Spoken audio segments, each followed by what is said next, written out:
presencia, podemos declararte nuestro amor y podemos también, Señor, poner delante de ti todas nuestras cargas. Tú eres el Dios del amor, el Dios de la gracia, de la misericordia, el Dios de la justicia, y hoy nos acercamos a ti, Señor, con ese sentir de que como hijos tenemos una entrada delante de tu presencia. Gracias porque hemos podido llegar hasta este lugar, porque hemos podido, Señor, estar en casa una vez más, y te agradecemos por lo que tú tienes. Bendice esta palabra, Señor, la que nos vas a dar, pero también ponla en nuestro corazón, en nuestra mente, para ser esos hacedores de la palabra que se convierten en tus discípulos. Te damos muchas gracias en el nombre de Cristo Jesús, y todos decimos amén. Saluda al que está a su lado, por favor. Dígale qué bueno que estamos juntos esta tarde en la casa del Señor. Esta semana hemos tenido trabajo, un evangelismo que hizo uno de los rediles de la zona 1, el redil de Héctor y Jesse, allá en la colonia, recuérdenme la colonia, Álvaro Leonel, aquí en La Joya. Es una parte que es bastante necesitada, así que llevamos despensas, llevamos algunas cosas. Se hizo una obra de teatro evangelística y pues estuvieron ahí varias familias siendo alcanzadas para la gloria del Señor. Así que pues quise compartirles esto para que vayamos animándonos y vayamos con el día a día de lo que ocurre aquí en la congregación. No es únicamente estar aquí adentro, sino hay que ganar almas para el Señor. ¿Ok, hermanos? Así que vaya esto como un ánimo para todos los grupos familiares, zonas, rediles, etcétera. Dile al que está a tu lado, échale ganas. No sé si fue para darles ánimo o para hacerlos sentir mal, pero bueno, de todos modos ya lo puse. Sean bienvenidos, hermanos. Saludo a mis amigos y hermanos que nos escuchan también a través de MTM Radio. Y escúcheme esta historia, por favor. ¿Ya está listo? ¿Ya está listo? Pregúntales que está a su lado si ya está listo. ¿Ya? Ok. En cierto lugar, un boxeador se convirtió al evangelio. Dejando las cuerdas del ring, se hizo predicador. Y en una ocasión en que se le hizo tarde para acudir a una cita, cruzaba por un atajo, un terreno, para acortar el camino y poder llegar a tiempo. Pero de pronto le salió el dueño y con palabras duras, con groserías incluso, lo insultó y lo retó a pleito. Él obviamente no sabía quién era ese predicador. Así que después de decir, no quiero pelear, espéreme tantito, mire, aquel no, que estaba necio, pues quería pleito. Entonces el predicador dijo, ok, vamos a pelear si usted gusta, pero permítame un momento, pues usted tiene que saber que yo jamás hago algo sin antes orar. Y diciendo y haciendo, se quitó el sombrero, juntó sus manos y el otro se le quedó viendo. Y entonces empezó a orar. Señor, tú sabes que fui boxeador. Y sabes a cuántos les deshice los ojos y las narices a puros bofetones, Señor. Tú sabes cuántas costillas quebré a golpes a mis contrincantes y a cuántos mandé a la otra vida con solo la fuerza de mis puños, Señor. No permitas que mate a este hombre. No dejes que se me vaya la mano. Y entonces el otro dice, ya, pues. Por ahí hubiéramos empezado. Yo también creo en la oración. Pásale cuando quieras. ¿Cuántos creen en el poder de la oración? Ojalá que todas nuestras oraciones funcionaran así de pronto y de rápido, pero no todas funcionan así. Y esto es porque hemos venido aprendiendo las formas, las maneras de cómo tocarle al Señor, cómo llegar hasta su corazón. Pero hoy quiero hablar de una parte que es también muy importante y que a veces pasa muy desapercibida porque lo tomamos casi como una forma de vida cotidiana, y son los obstáculos. Hay obstáculos que no nos permiten entrar a la oración, pero más bien recibir la petición. Hay mucha frustración en el pueblo de Dios porque muchas de sus oraciones no son contestadas. Entonces oran y no ven la respuesta, piden pero no reciben. Y entonces lo que nosotros encontramos en la palabra es que el Señor se deleita, diga conmigo, se deleita. Él se deleita en contestar las oraciones de su pueblo. ¿Está aquí su pueblo? Él quiere contestarte tus oraciones, pero hay algo que dice la palabra: tenemos que pedir conforme a su voluntad. Si pedimos conforme a su voluntad, Él nos oye. Vaya conmigo entonces, vamos a iniciar con primera carta de Juan, capítulo 5, versículo 14 al 15. Dice la palabra, ayúdeme a leerla, 1, 2, 3. Y esta es la confianza que tenemos en Él, que si pedimos alguna cosa conforme a su voluntad, Él nos oye. Estamos encontrando una primera cosa, diga conmigo, conforme a su voluntad. Ok, luego el versículo 15, y si sabemos que Él nos oye en cualquiera cosa que pidamos, sabemos que tenemos las peticiones que le hayamos hecho. Quiere decir entonces que si oro conforme a su voluntad y no a mi voluntad, no conforme a mi deseo, sino a su deseo, entonces Dios me va a oír. Y lo maravilloso es que si me oye, entonces yo ya tengo una respuesta de parte de Dios. ¿Cuántos quieren que Dios les conteste siempre? A este boxeador le contestó inmediatamente, ¿verdad? No creo que haya sido miedo del otro, sino que Dios respondió ahí con esta persona. Vamos a ver algunos obstáculos, hermanos, a la oración. ¿Está listo? Y es que así como una persona que quiere llegar a la meta y tiene que saltar algunas vallas, también nosotros tenemos que identificar estos problemas, estos obstáculos, estas montañas, como quiera llamarle. Yo quise ponerle obstáculos de la oración. El primer asunto tiene que ver con el no pedir y pedir mal. A veces no pedimos, pero a veces cuando pedimos, pedimos mal. Entonces, primera cita que tiene que ver con este punto: Santiago, capítulo 4, versículo 2 y 3.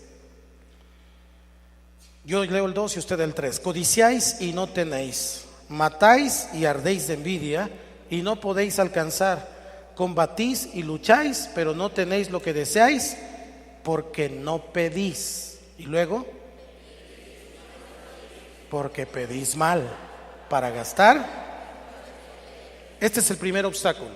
No pido o pido mal.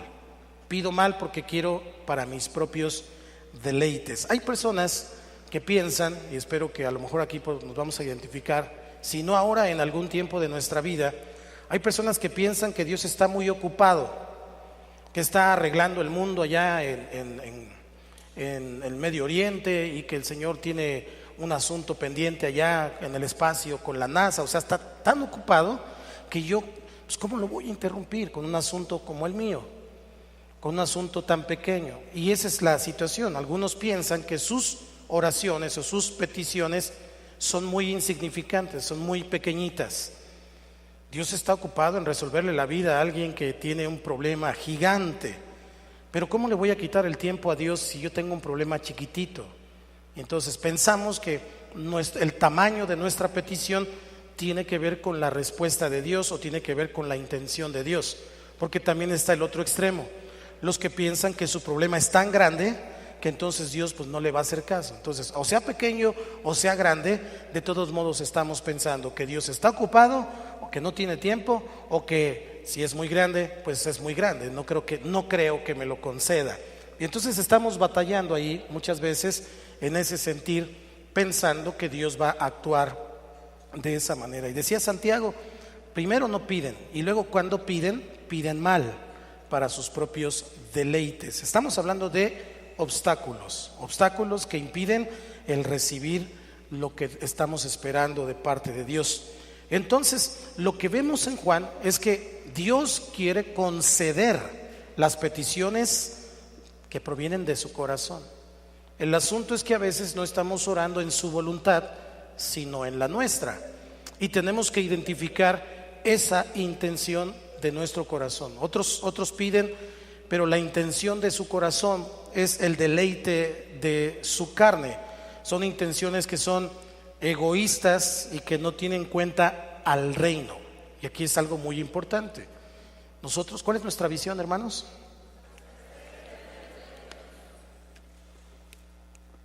Y si nuestra visión es establecer el reino de Dios, no es porque se nos ocurrió, es porque esa es la visión del Señor Jesús cuando vino a la tierra. Él viene y quiere establecer el reino de Dios. De hecho, Él inaugura el reino con el rey presente. Nuestras peticiones entonces tienen que ver con el reino. De las peticiones que tú has hecho últimamente al Señor, analiza si tienen que ver con el reino, con que el reino de Dios sea establecido. Lo que has estado pidiendo, ¿tiene que ver con que el reino de Dios sea establecido o tiene que ver con envidia, vanagloria, celos, algunas intenciones que no son de parte del Señor? ¿Qué es lo que hemos estado pidiendo? Tiene que ver entonces pues con no pedir o con pedir mal. No pedir sería quedarme en la posición de aquellos que dicen: Dios está ocupado y mi asunto es pequeño o mi asunto es grande, entonces no tiene tiempo para mí. La otra parte sería entonces pedir mal. Señor, quiero que me des una casa más grande, de preferencia con una alberquita no muy grande, olímpica de preferencia, Señor. Y empezar a tener ahí una serie de situaciones en las cuales Dios no está pensando. Yo no digo que no te la pueda dar, yo creo que Dios te la puede dar, eso y más, porque a Él le pertenece todo. Pero Dios no está pensando, sinceramente Dios no está pensando en qué color de carro quieres. Dios no está pensando en qué tipo de casa quieres. Dios está pensando en el establecimiento del reino, porque las añadiduras, esos son añadiduras. Cuando buscamos primeramente el reino de Dios y su justicia, todo lo demás, y esa añadidura puede venir con alberca olímpica o puede venir del color que deseaba tu corazón, pero no tiene que ser tu enfoque. Tenemos que pedir primero para el reino, tenemos que aprender a pedir primero para los demás y entonces después pedir por nosotros y por nuestra familia. Esa es la solución. Primera cosa, no dejes de pedir. Dile al que está a tu lado: no dejes de pedir. Sí, porque a veces hemos pedido y como no hemos recibido contestación, dejamos de pedir y empezamos a vivir una vida en nuestras fuerzas y pensando que nosotros podemos resolverlo. ¿Cuántos se han dado cuenta del resultado? El resultado es muy obvio, es muy evidente, se llama fracaso, porque las cosas no salen como Dios quería. Entonces, no dejes de pedir, porque si dejas de pedir significa que estás dejando de depender de Dios. ¿Cuántos dependen de Dios? Pues mi dependencia siempre va a ser de Dios, y si Él me puede ayudar, entonces Él lo va a hacer. Yo creo que Él puede, pero tiene que ver con mi pedir. Entonces, si no voy a dejar de pedir, lo que sigue es hacerlo con la intención correcta para que se establezca el reino. Algunos le echan mucha sabiduría y dicen: Señor, tú sabes que necesito una camioneta para llevar a los hermanos al culto y echarles un rayo, ¿verdad? Le echan coco. ¿Tiene que ver con el reino eso? Sí.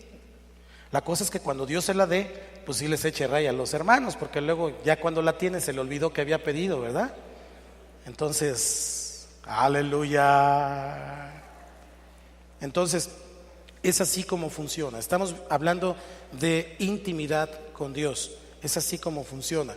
Necesito pedir primero para el reino y después para mí y para mi familia. Después para los demás. ¿Estamos acá? Entonces, si hacemos esto, ya tenemos resuelta la primera situación o el primer obstáculo que impide que nuestras oraciones sean contestadas. Dile al que está a tu lado: tus oraciones serán contestadas. Segundo obstáculo. Voy un poco rápido porque el tercero y el cuarto me voy a tardar un poquito más.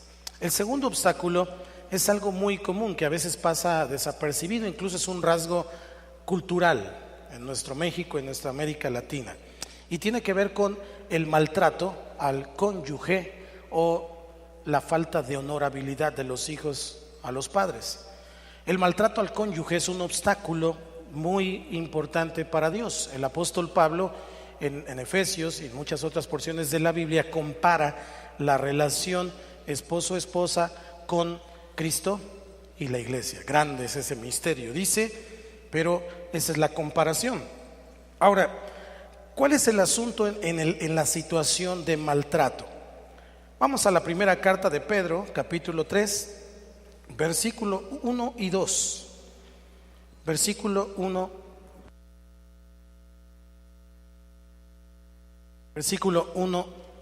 y 2. El apóstol ha considerado que primero las damas, así que vamos a empezar con las damas.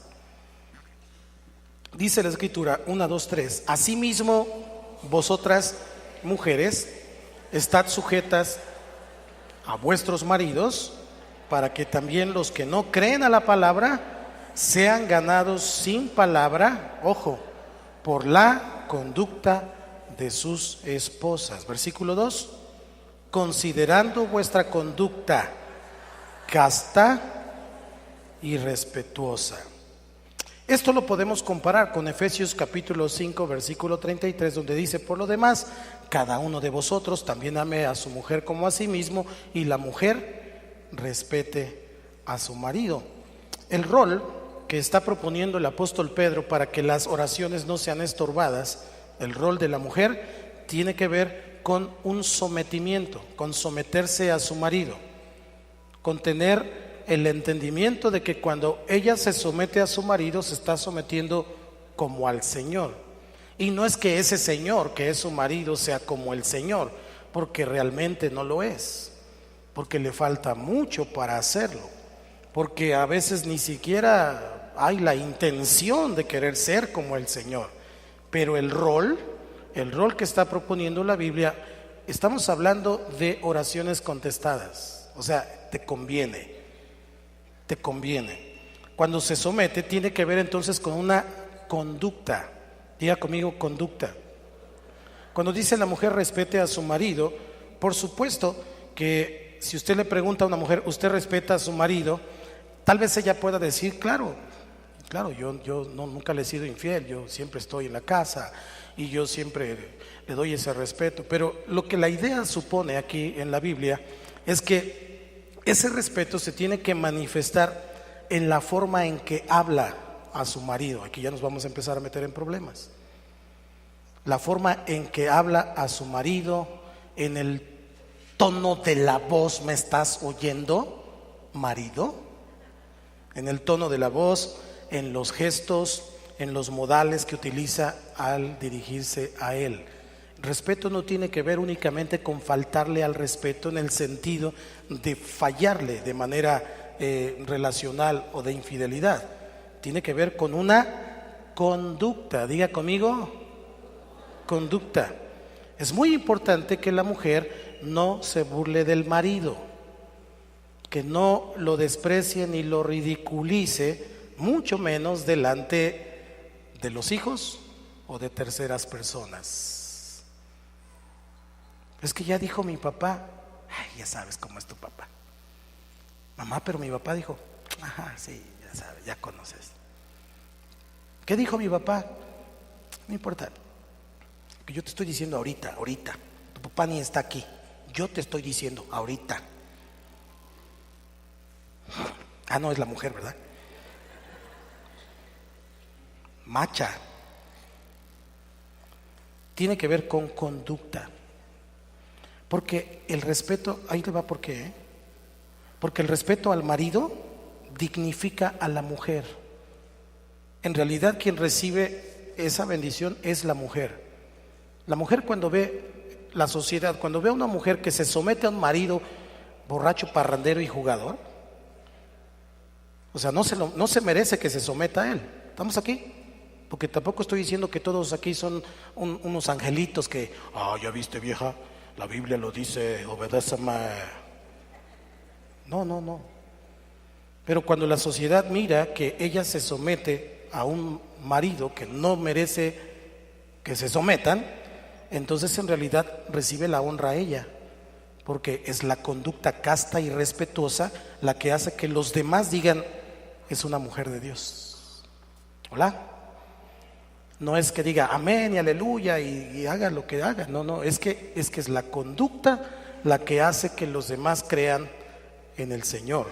Ahora, eso lo vuelve una mujer, la vuelve una mujer honorable, una mujer de respeto, distinguida, sobresale entre las demás, porque las demás, pues todas las hijas de Eva de repente quieren hacer lo que quieren hacer, pero cuando una mujer se somete, enamora a Dios, enamora su palabra, entonces las personas cuando lo miran es distinguida, es honorable ante los ojos de los demás, pero sobre todo ante los ojos de Dios es una mujer muy estimada.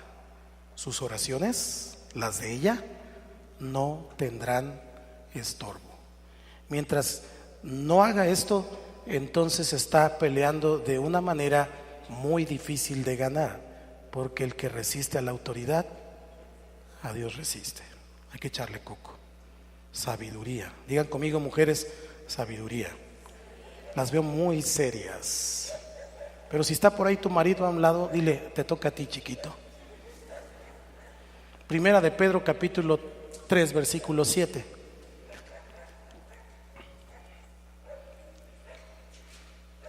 Tres, 7, ¿ya lo tiene?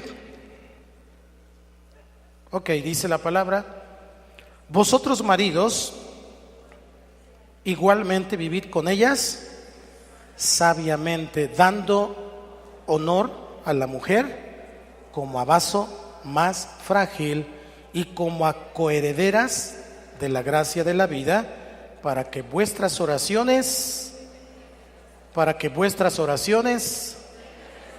¿cuántos se necesitan para pelear? 2. Entonces, lo primero que tiene que hacer el marido es vivir con ella sabiamente, con sabiduría. Y el que no tenga sabiduría, el que sienta que ya está patinándole el hámster, que ya no tiene ideas, ya no sabe qué hacer, dice la palabra que el que necesite sabiduría se la pida a Dios y Dios se la va a dar. Pida sabiduría. Hay que pedir sabiduría. ¿Por qué? Porque la mujer realmente, y espero que en algún momento tenga la oportunidad de dar todo mi concepto con respecto de la creación y de la mujer, pero bíblicamente lo que yo miro es que la mujer es la corona de la creación, no es el hombre, porque después del hombre Dios todavía hizo a Eva. ¿Se acuerdan lo que, aquí voy a decir algo que no dije en la mañana, creo? ¿Se acuerda cómo se llamaba Lucifer? Luzbel. ¿Qué tenía como característica ese ángel? Belleza. Tenía belleza, pero después tuvo orgullo. Cuando Dios hace a Eva, Eva era bellísima, porque Eva representaba la imagen de Dios, la semejanza de Dios. Pero además de ser bella, tenía la gran bendición de ser dadora de vida. Su nombre tiene que ver con eso, porque ella era la que iba a parir, ciertamente con dolores en sus preñeces, pero iba a dar vida. Entonces Satanás, Luzbel, Lucifer, no solamente tuvo el orgullo porque quería tener el trono de Dios, también la deslumbrante belleza de Eva lo hizo sentir celos. ¿Por qué no buscó Satanás a Adán?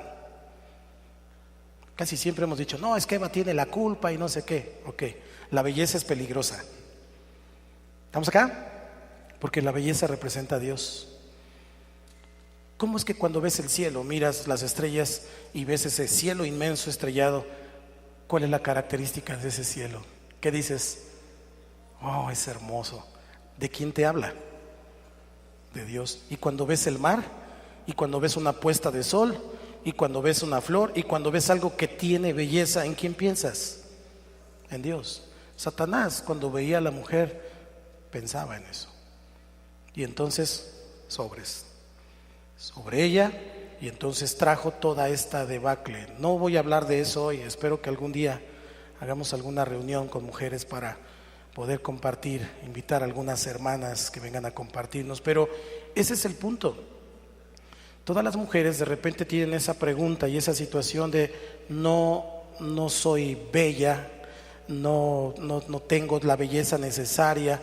Siempre su mayor lucha es con el peso y cómo me veo y si está bien arreglada o no está bien arreglada. No tiene que ser una condición de quedar bien con alguien, es una naturaleza de la mujer, porque la belleza representa a Dios. Entonces, fíjese bien, el hombre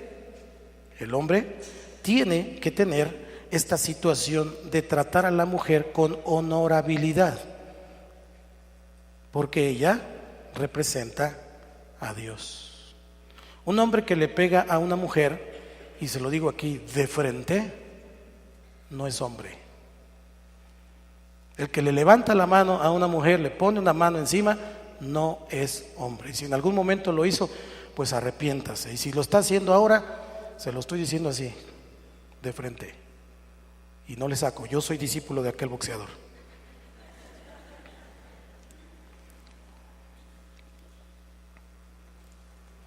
Dios está dándole un lugar especial y por eso le encarga al fuerte que cuide a la mujer.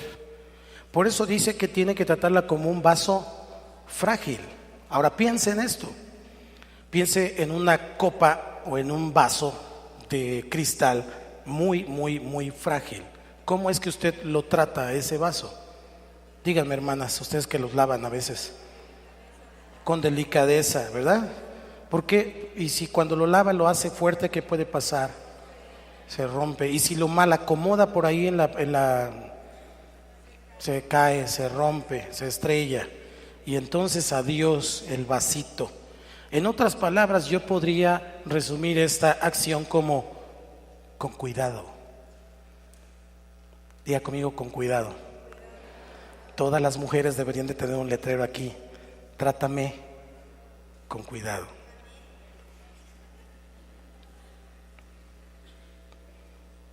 Con cuidado, porque tampoco sabemos en qué momento va a reaccionar de una manera o de otra manera.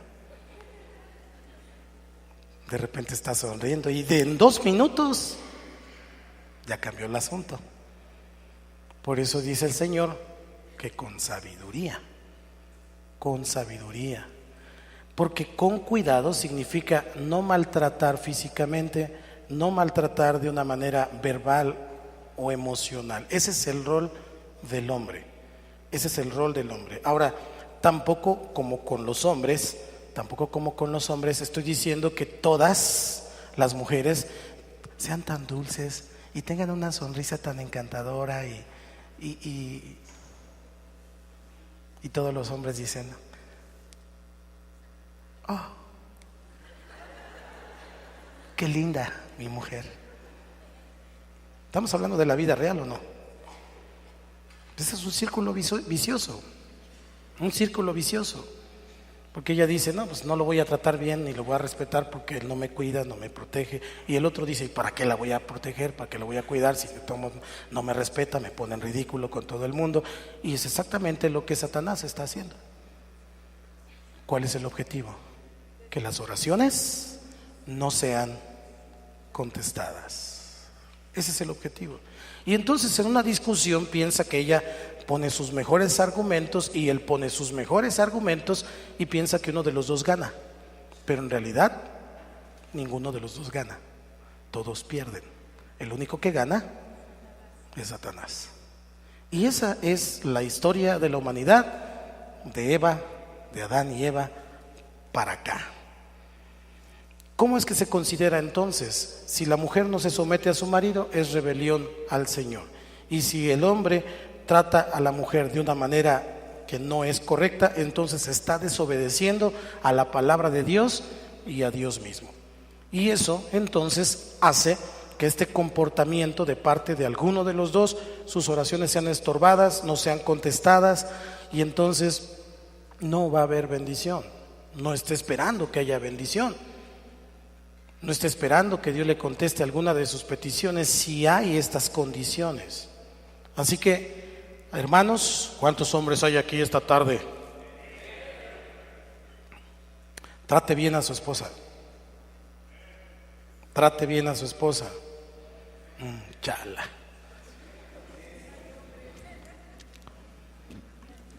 Varones, los casados, traten bien a su esposa. Los varones que son hermanos, traten bien a sus hermanas. Cuídenlas, protéjanlas. Hola. Y mujer, ¿Hay mujeres? Siempre son las más. La mujer, sométase a su marido. Los hijos, obedezcan a sus padres, hónrenlos, no importa la edad que tengas. No importa la edad que tengas, no porque digas, ya tengo 20 y tantos, 30 y tantos, 40 y tantos, 50 y tantos. Tu padre y tu madre merecen respeto siempre. Y no esperes que Dios te conteste algo si tú no tienes respeto a tu padre y a tu madre, porque no hay honor. Dios es muy celoso de eso. Segundo obstáculo. Tercero, vamos al tercero. La duda o la incredulidad. La duda o la incredulidad. La palabra duda es una palabra griega que se escribe aporeo. Aporeo significa estar sin camino, sin recursos, en apuros, perplejo, en duda, confuso, en desesperanza, ansioso y vacilante acerca del camino que debe tomar. Todo eso significa duda. Entonces, no podemos acercarnos a Dios dudando. Dice la palabra que el que se acerca a Dios tiene que creer que le hay y que es galardonador de los que le buscan. Dios nos enseña que la duda mata toda esperanza de recibir algo de Él. Si te acercas a Dios pensando que Él no te escucha o no está o no puede hacerlo, entonces ni te acerques, porque de todos modos no vas a recibir nada. ¿Cuántos creen que Dios está aquí esta tarde?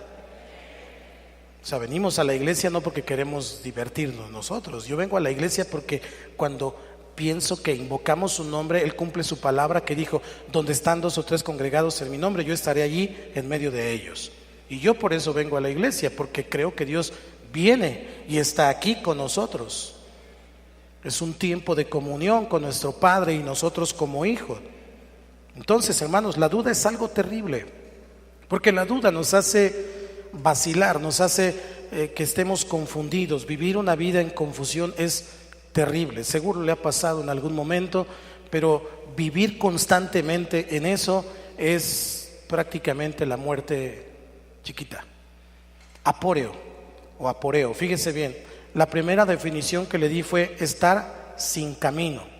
Estar sin camino no significa realmente que no tengas un camino, más bien quiere decir que tienes tantas alternativas en la mente, tantos caminos en tu mente, que no tienes la seguridad hacia dónde vas. Estar sin camino, ahí pues está esto, está este trabajo, está la otra situación, pero ya no sé qué hacer. O sea, tengo duda, estar sin camino. La otra que es estar sin recursos. Pensamos que no tenemos recursos para seguir, pero cuando pensamos en Dios sabemos que Él es dueño de todo el oro y la plata del mundo. Sabemos que Él es Jehová Jireh, que Él nos proveerá en su momento. Sabemos que si algún plan o proyecto de Dios es de Dios, Él va a suplir toda necesidad. Aun cuando nosotros seamos infieles, Dios ha permanecido fiel. ¿Cuántos dicen amén? Entonces, si tenemos ese tipo de duda, estamos haciendo que la oración no sea contestada. Otra situación de duda es perplejo. Perplejo es un estado de shock, de no saber qué hacer. Juan Carlos, hazme una cara de shock. De shock.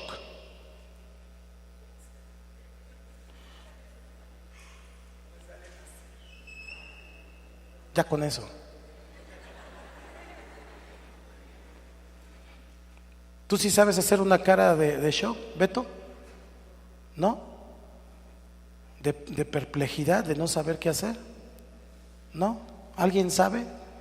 Por lo que veo aquí todos han estado siempre muy firmes en todo lo que hacen. Beto, el otro Beto, haz cara de shock. Ya quítala.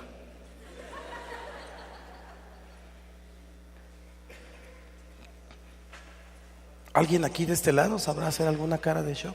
Octavio, do you speak English? Shock, please. ¿Así? Entonces ven aquí al frente. Sí, para que les digas como ellos. Cuando yo diga shock, a la cuenta de 3 tú vas a poner la cara de shock, ¿ok? Ok. Entonces duda es un estado de perplejidad, es un estado de shock. 1, 2, 3, shock. Otro ensayo, ¿no? Es un estado de shock.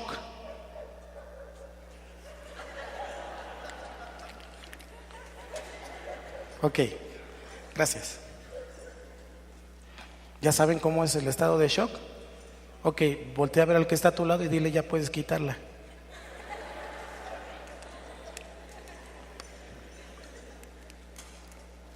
No sabe qué hacer, eso es duda.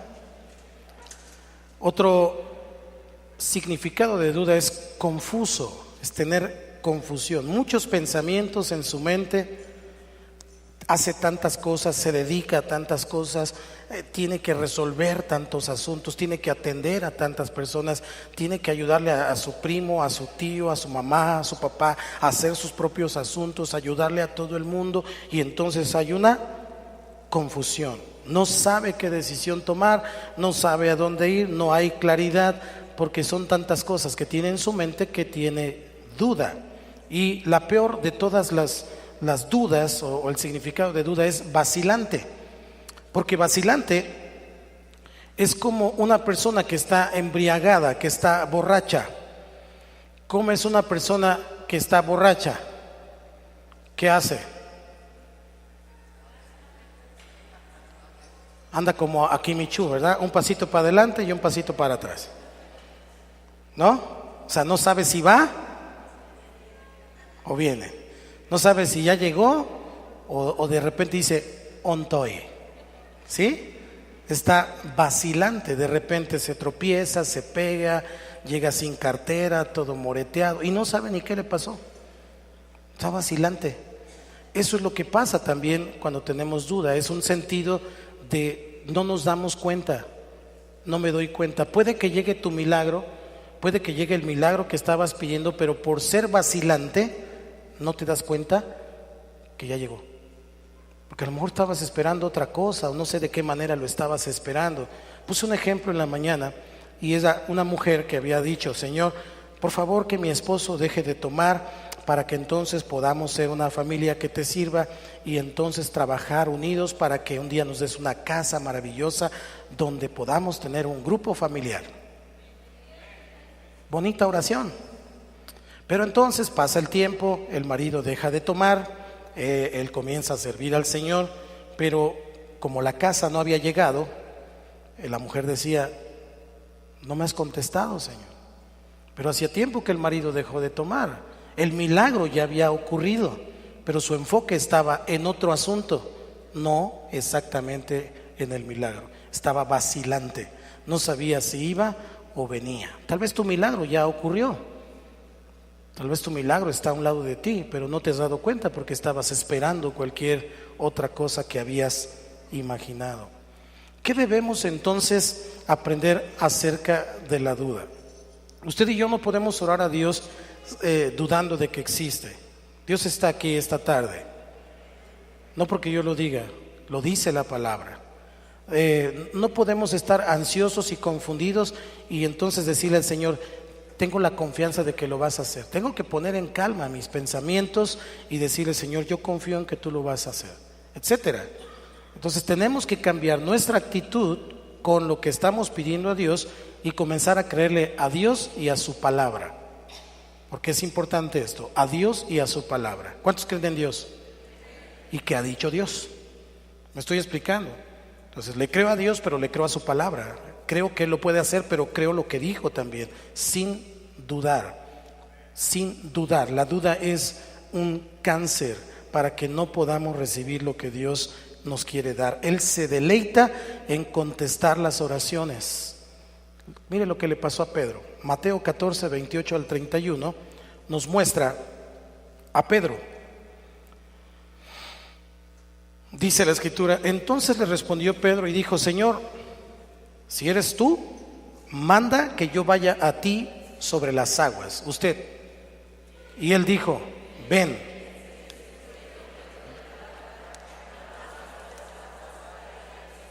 Pero al ver el fuerte viento tuvo miedo y comenzando a hundirse dio voces diciendo: Señor, sálvame.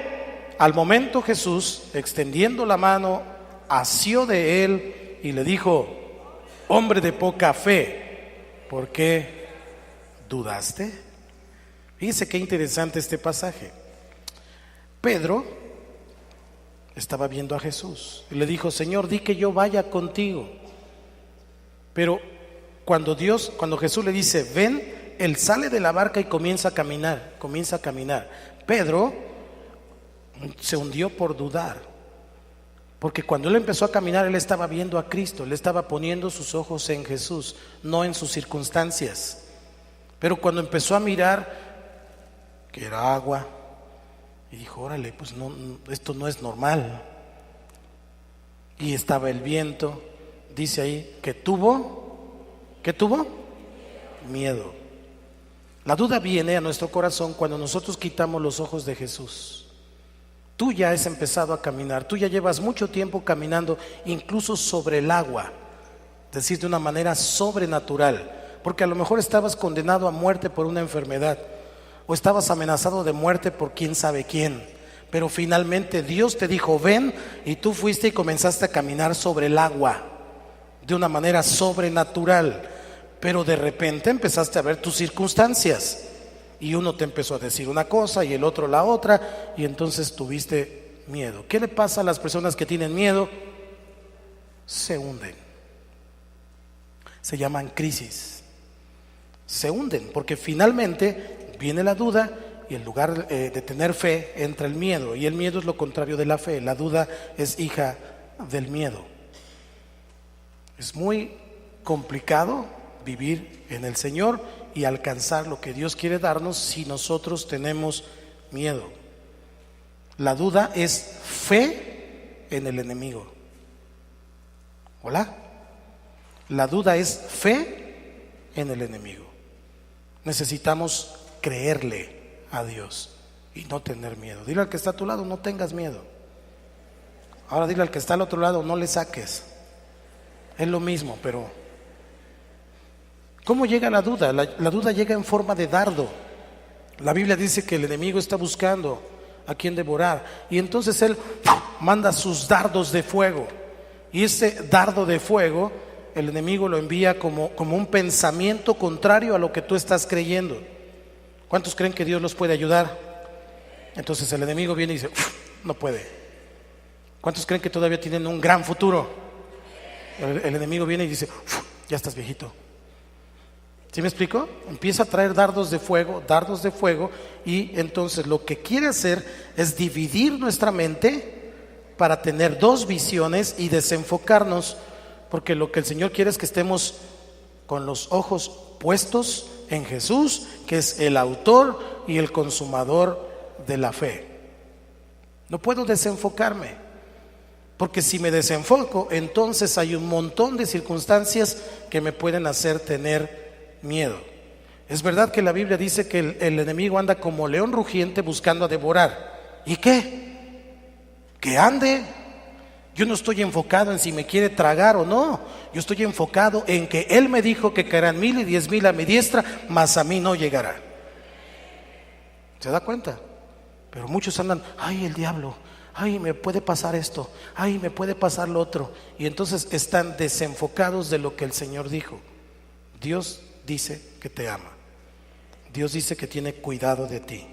No dudes. No dudes.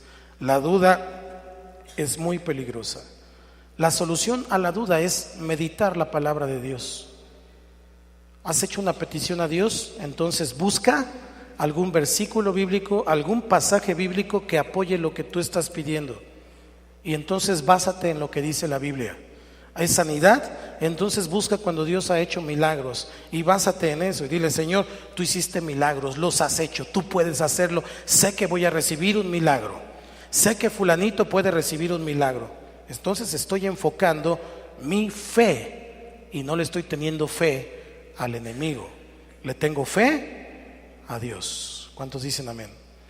Segunda de Corintios 10:14 dice que las armas de nuestra milicia son poderosas en Dios. Y poderosas en Dios significa eso. Hay algunas estructuras mentales que se llaman fortalezas que se han levantado en contra del conocimiento de Dios, en contra de la palabra de Dios, y yo necesito trabajar en mi mente con la palabra de Dios para quitar esas fortalezas. Te dijeron cuando eras niño que no podías, alguien te ofendió o te hizo daño y has venido creciendo con eso. Y los hombres dicen no tengo lo que necesita, y la mujer dice no soy digna, o no tengo la belleza necesaria, o un montón de cosas. Y entonces alguien lo dijo, pero Dios dice que tú eres muy amado por Él. Dios dice que tú eres su príncipe, su princesa, que tú eres una creación maravillosa. Te ama por encima de toda la creación, porque tú eres su imagen y su semejanza. Dios dice que tiene cuidado de ti. ¿Por qué dudar? ¿Cuántos creen que son salvos?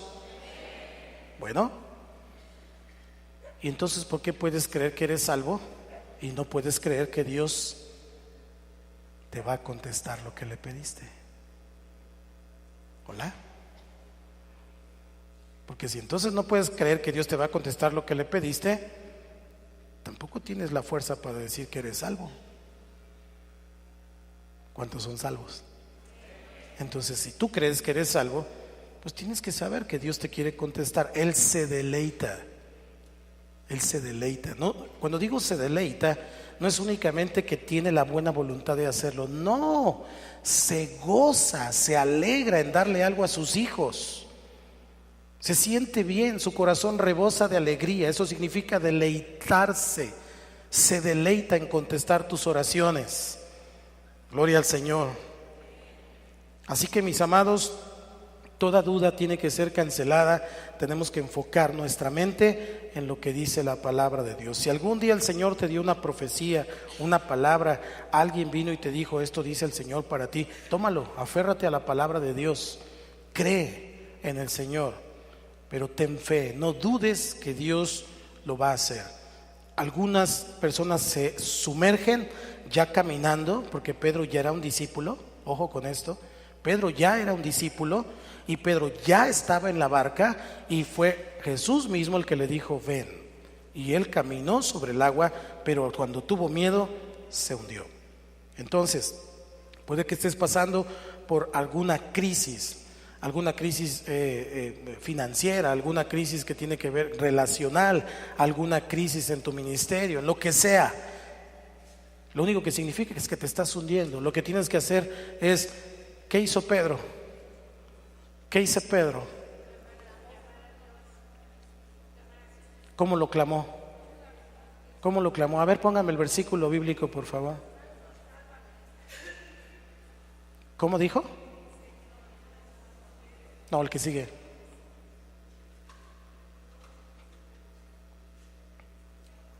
Pero al ver el fuerte viento tuvo miedo y comenzando a hundirse dio voces diciendo.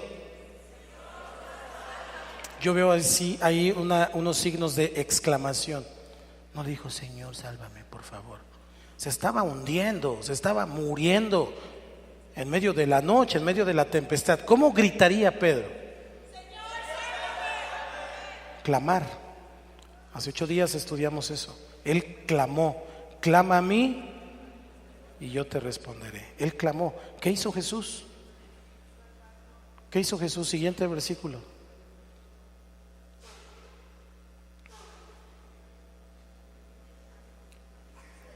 ¿Cuándo? ¿Cuándo? ¿Cuándo? No de este lado porque aquí no oigo. ¿Cuándo? Al momento. Jesús no le dijo, ay Pedro, pues mira, no has venido a la iglesia, tiene ya como 3 meses que no vienes, entonces, pues discúlpame, ponte en la lista de espera porque tengo otros que me están pidiendo otras cosas y han venido puntuales. ¿Eso le dijo? ¿Cuándo le respondió? Conoce al Dios que tienes. Conoce al Dios que tienes. Él le respondió. ¿Y qué hizo? No solamente le dijo, sí, yo te puedo salvar. Inmediatamente le extendió la mano y dice, él fue el que lo agarró.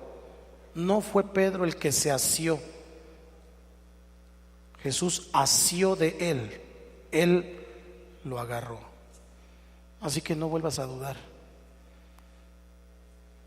Procura echar fuera la duda de tu mente y de tu corazón, porque te vas a quedar a la mitad del camino si sigues dudando. Ya estás caminando sobre las aguas. Significa ya estás llevando una vida sobrenatural. Sí, hay vientos, hay tempestades, ahí el piso a veces no está muy parejo, pero hay algo muy importante. Tenemos al que todo lo puede. ¿Cómo se llama? Jesús. Fue el tercer obstáculo. Cuarto. Vamos por el cuarto obstáculo para que la oración pueda fluir y tengamos respuesta. El cuarto obstáculo se llama falta de perdón. ¿Cómo dije?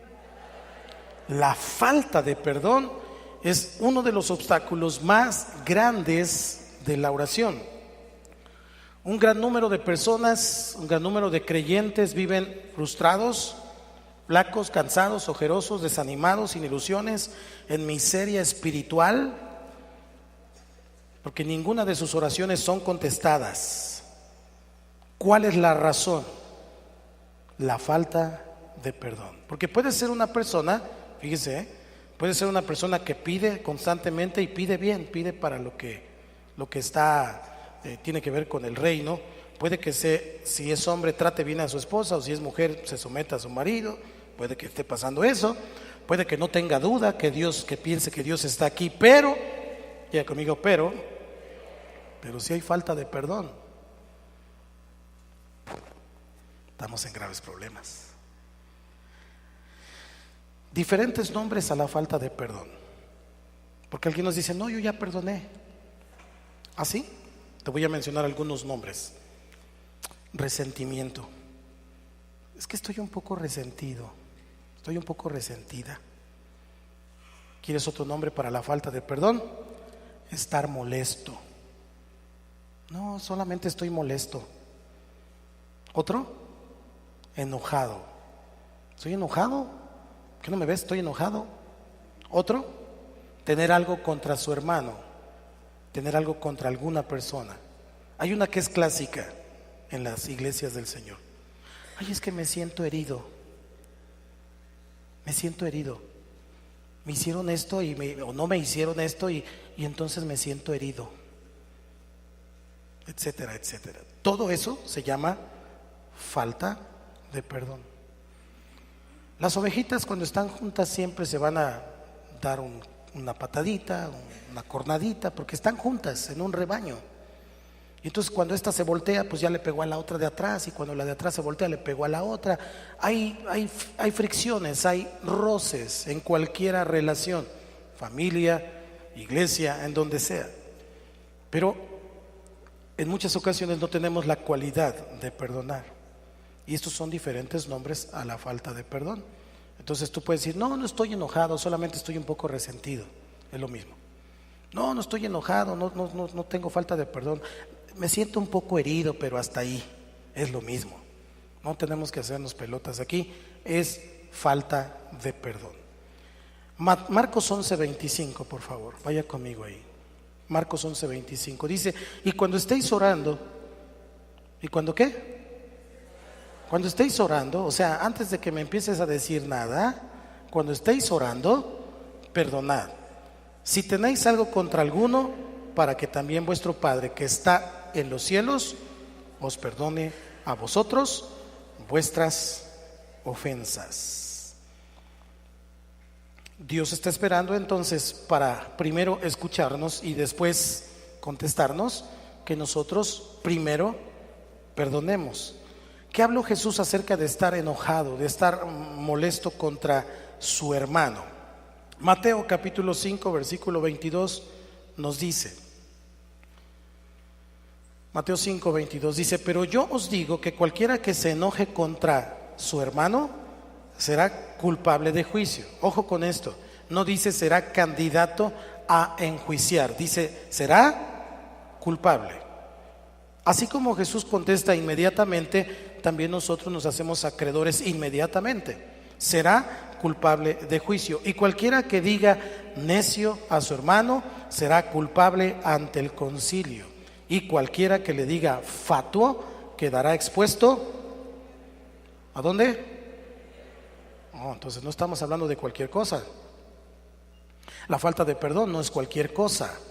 Tener un corazón amargado y enojado y en una situación de falta de perdón no es cualquier cosa. Lo que está diciendo el Señor es: yo les digo que cualquiera que continuamente esté enojado, ofendido, molesto, herido, resentido contra su hermano o tenga alguna intención de malicia, esto es una pequeña o una grande enemistad en contra de él, será responsable de juicio. Eso es lo que está diciendo la palabra. Entonces no estamos hablando de cualquier cosa, estamos hablando de uno de los obstáculos más grandes que el pueblo de Dios tiene para poder recibir su bendición. Siempre me he preguntado, porque todas las bendiciones que Dios le dio a los judíos en el Antiguo Testamento, que están escritas ahí, son para su iglesia, son para sus hijos, para el Israel espiritual. ¿Cuántos dicen amén? ¿Y por qué no las recibimos? ¿Y por qué no se hace realidad todo eso maravilloso que está escrito ahí?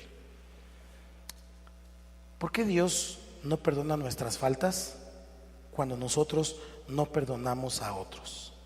Se los voy a decir como Jesús se lo explicó a sus discípulos. Mateo 18, y vamos a leer del 21 hasta el 35. Yo sé que le gusta leer la Biblia, pero ya vamos enfilándonos hacia el final esta noche.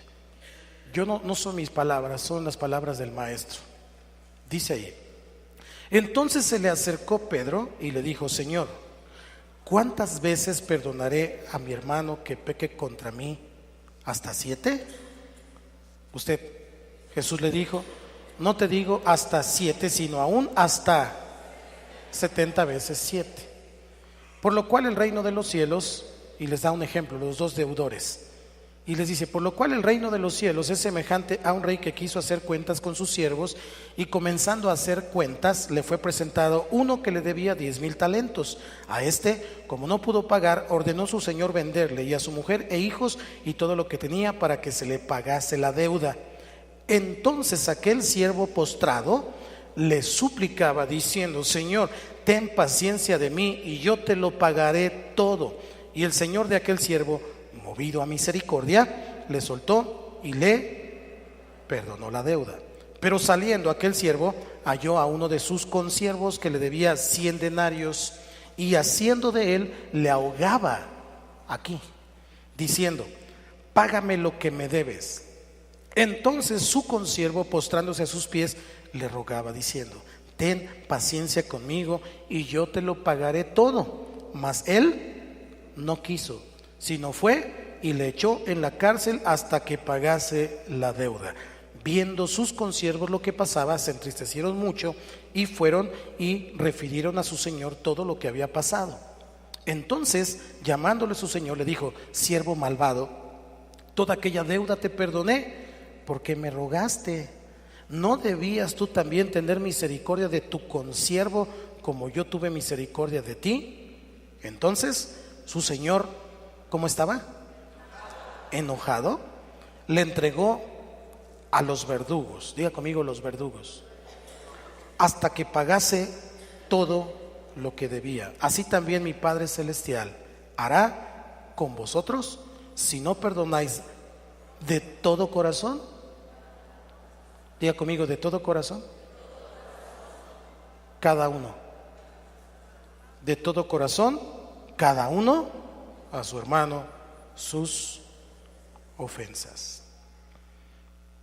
Lo que estamos mirando aquí es muy interesante, porque este siervo que debía 10,000 talentos. Un talento era una unidad para medir oro, para pesarlo, y aproximadamente un talento tenía 34 kilogramos aproximadamente, pero él debía 10,000 talentos.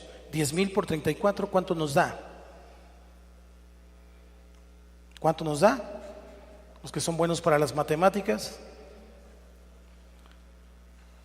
Ya con eso, yo se los digo, son 340 toneladas de oro. Un kilo de oro cuesta aproximadamente 450,000 pesos actualmente, de 24 quilates, obviamente.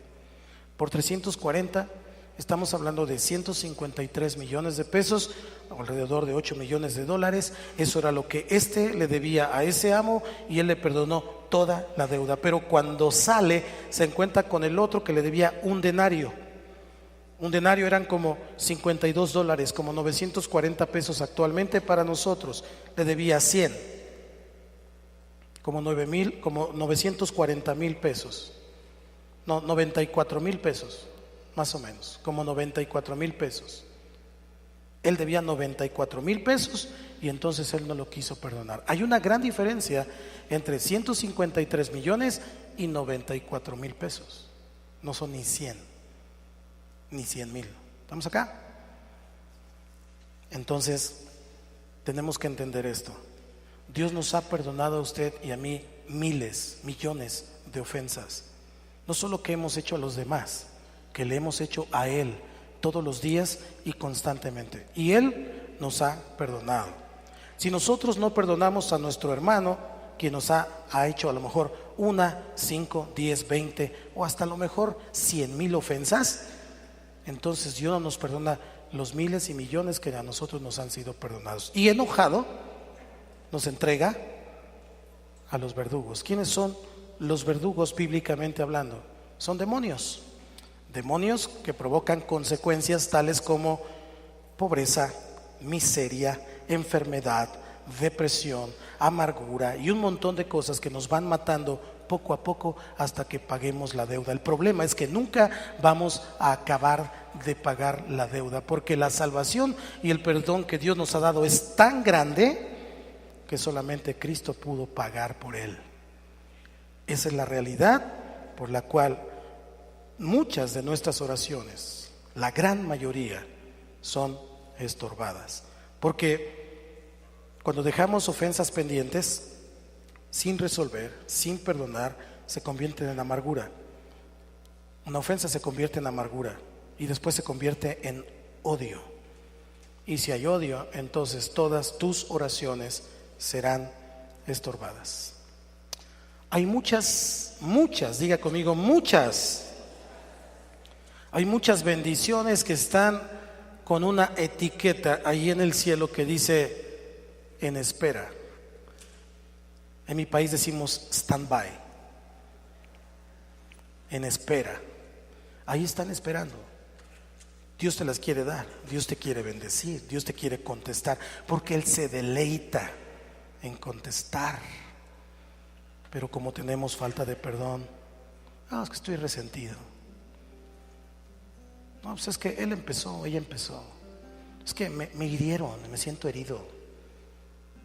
Y un montón de cosas que siempre estamos inventando para hacernos a un lado nosotros y echarle la culpa a los demás, como Adán, como Eva, nos impiden recibir todo lo que Dios nos quiere dar.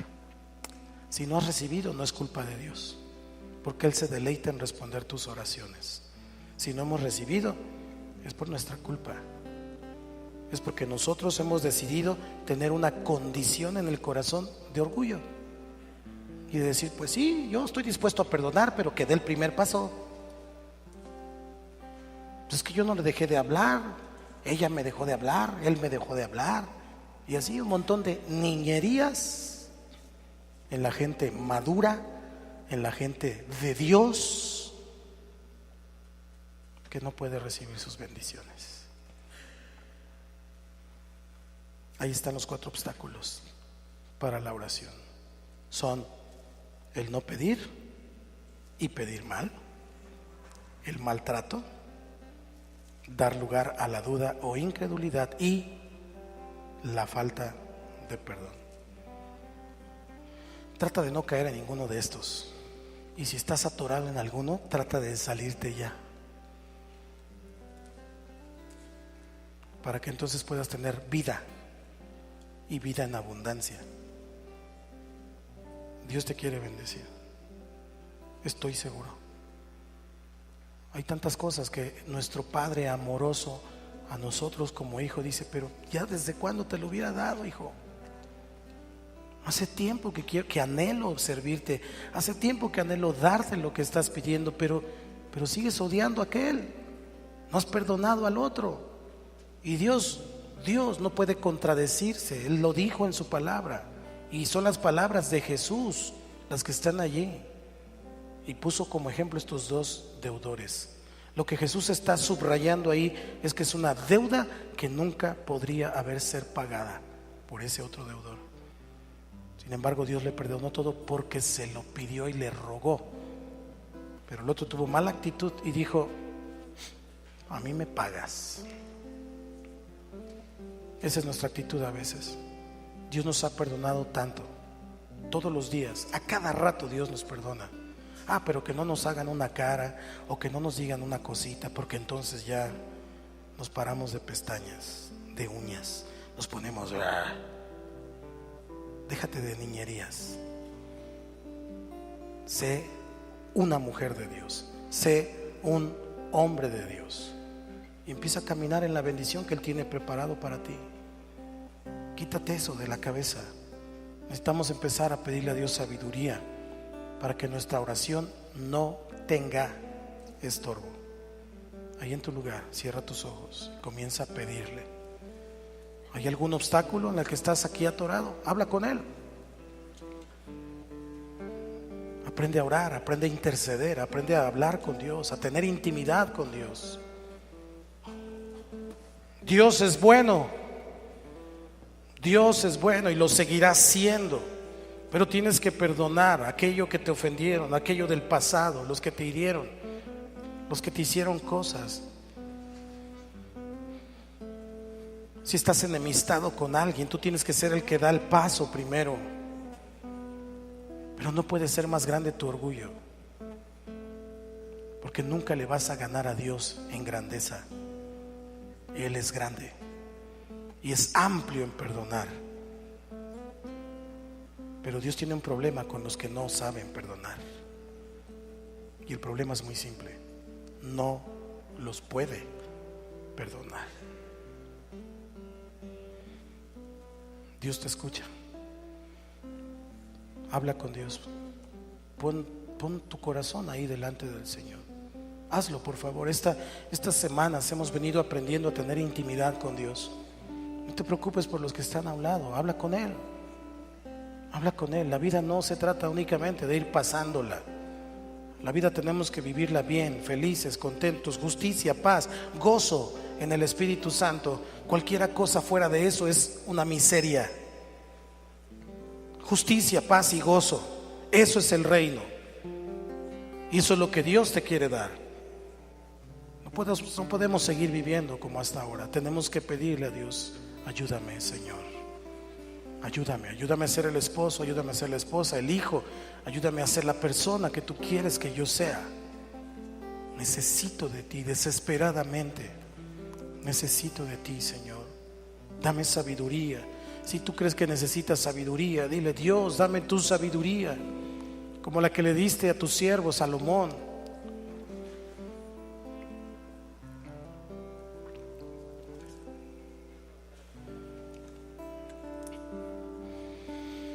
Quiero levantar a ti mis manos, maravilloso Jesús, milagroso Señor. Llena este lugar de tu presencia. Haz descender tu poder a los que estamos aquí.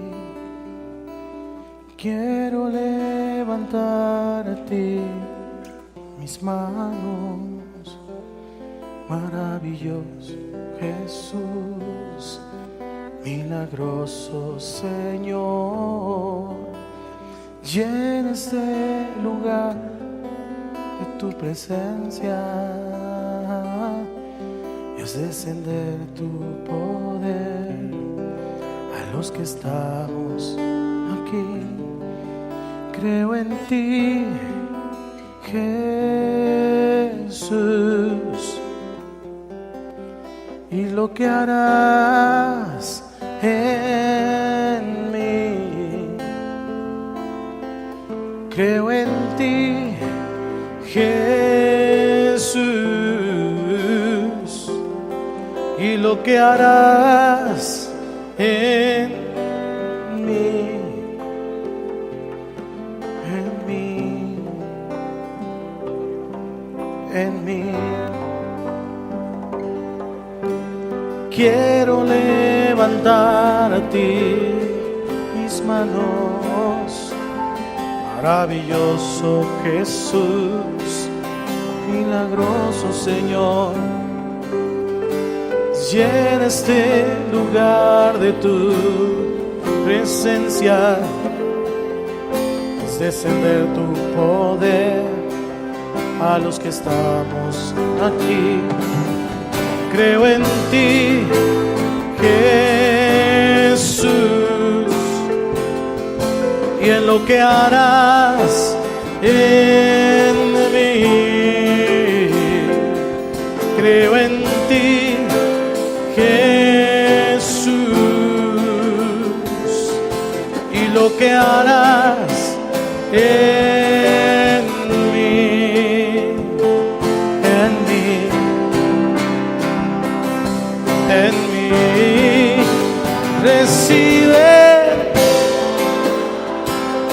Recibe toda la honra, precioso.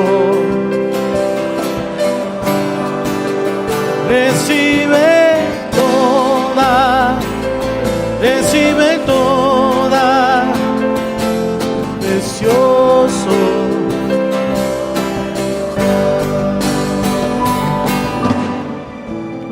Si tú estás dispuesto esta noche, baja tus manos un momento. Escúchame, si tú estás dispuesto esta noche y has reconocido que aquí hay algunos obstáculos en donde tú tienes que saltar, no importa quién seas. El ejemplo que te puse fue de Pedro, el más cercano, el más preguntón. Pedro tuvo miedo, Pedro dudó, así que no te sientas mal. No importa si ya tienes un nivel espiritual o un encargo en la iglesia, no importa, somos hijos aquí.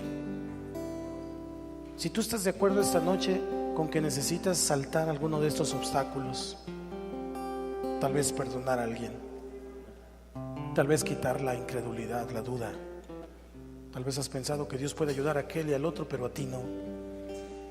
Tal vez el obstáculo que tengas que saltar tenga que ver con maltrato, se maltratan unos a los otros y todo el tiempo se están gritando y están diciendo cosas.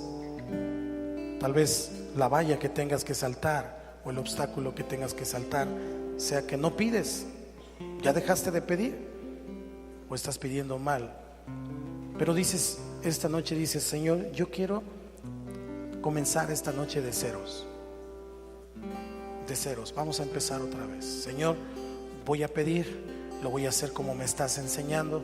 Sé que me vas a escuchar y si tú me escuchas yo sé que tendré una respuesta y yo me comprometo a hacer a un lado todo esto que esta noche estuvimos estudiando. Si ese es tu sentir, solo si ese es tu sentir, ponte de pie y levanta tus manos ahí en tu lugar y dile, Señor, hoy me arrepiento. Hoy me arrepiento de mi actuar, hoy me arrepiento de mi manera de ser.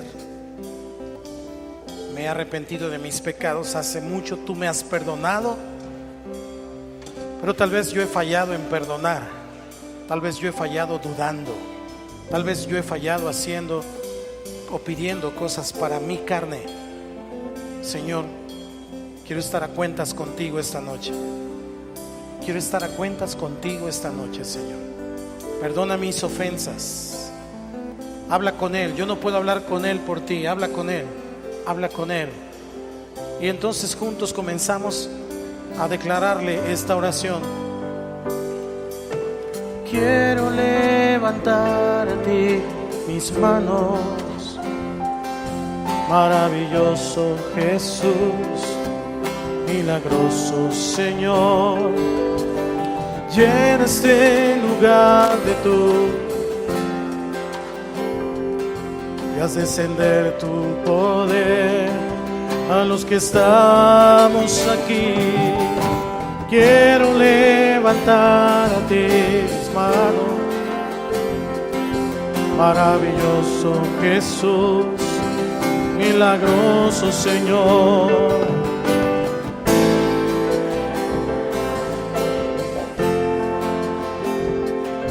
Haz descender tu poder a los que estamos aquí. Creo en ti, Jesús, y lo que harás en mí. Creo en ti, Jesús, y lo que harás en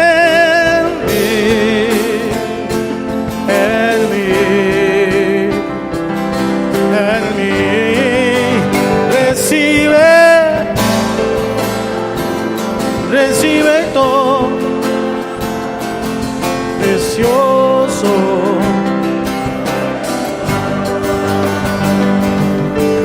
Toda la gloria, toda la honra.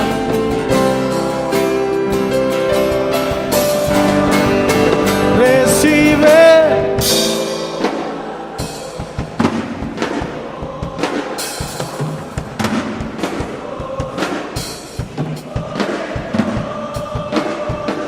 Recibe,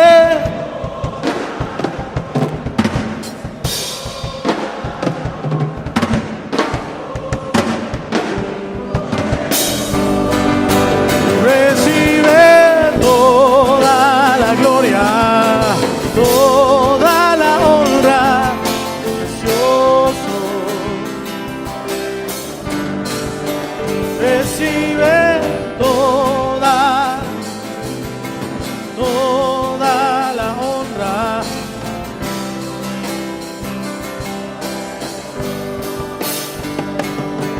Creo en ti. Si crees, decláralo. Y lo que harás.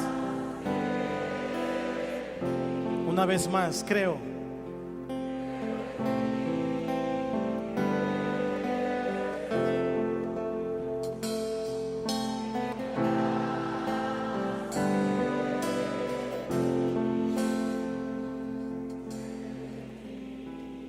Y esta es la confianza que tenemos en Él. Esta es la confianza que tenemos en Él. Que si pedimos alguna cosa conforme a su voluntad, Él nos oye. Y si sabemos que Él nos oye en cualquiera cosa que pidamos, sabemos que tenemos las peticiones que le hayamos hecho. Señor, esta noche te damos gracias. Ahí con sus manos levantadas, dígale: Señor, te doy gracias. He puesto mis peticiones delante de ti. Yo oro para que venga un espíritu, Señor, de fe. Aviva nuestra fe. Echamos fuera todo espíritu de duda y de incredulidad esta noche, y estamos cancelando todo lo que el enemigo ha querido hacer y distraer. Esos dardos de fuego no tienen parte ni suerte, porque hoy estamos declarando que el Cristo viviente, aquel que nos oye, aquel que todo lo puede, esta noche está trayendo contestación a esas preguntas, a esas peticiones. Está trayendo respuesta esta noche por su gracia, por su poder, por su misericordia. Al que cree todo le es posible. Al que cree todo le es posible.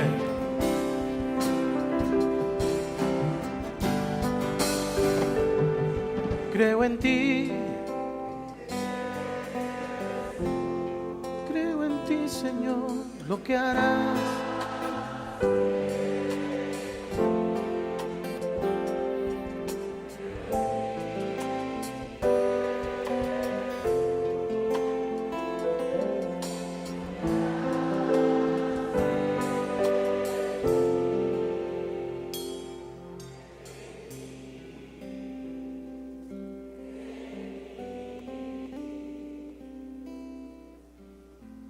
Gracias, Señor, por tu misericordia. Gracias por tu perdón y gracias por tu palabra. Hoy te damos a ti toda la gloria, toda la honra. Tú eres el único digno de recibirla esta noche. Gracias por poner fe en nosotros. Gracias porque las peticiones que tenemos hoy están siendo alineadas a tu voluntad. y sabemos que nos vas a responder. Yo declaro que esta iglesia, que esta casa es una casa que tiene fe, una casa que ora, una iglesia que cree, una iglesia que sabe que si se acerca a ti, tiene que creer que tú estás aquí y que nos vas a contestar.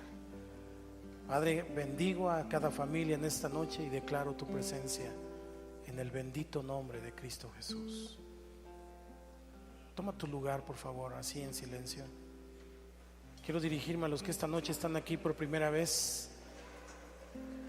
Así como el Señor quiere bendecir tu vida, la manera principal de bendecirte es con vida eterna. Si tú estás aquí por primera vez, si tú nunca le has entregado tu vida al Señor, hoy te invito para que hagas esta oración junto conmigo, junto con la iglesia, y puedas abrir tu corazón y entonces entregarle tu vida a Cristo. Iglesia, ayúdeme a orar. Acompañamos a los que esta noche están con nosotros aquí por primera vez. Por favor, diga conmigo: Señor Jesús, esta noche te doy gracias por tu presencia y por tu palabra. Hoy reconozco que he estado lejos de ti, pero me arrepiento. Por eso mismo confieso que soy pecador, pero me arrepiento de mis pecados. Señor, yo te abro mi corazón y te recibo como mi Señor y como mi Salvador. Entra en mi vida y hazme una nueva criatura. Te lo pido, Padre, en el nombre de Cristo Jesús. Y todos decimos amén. ¿Hay alguien?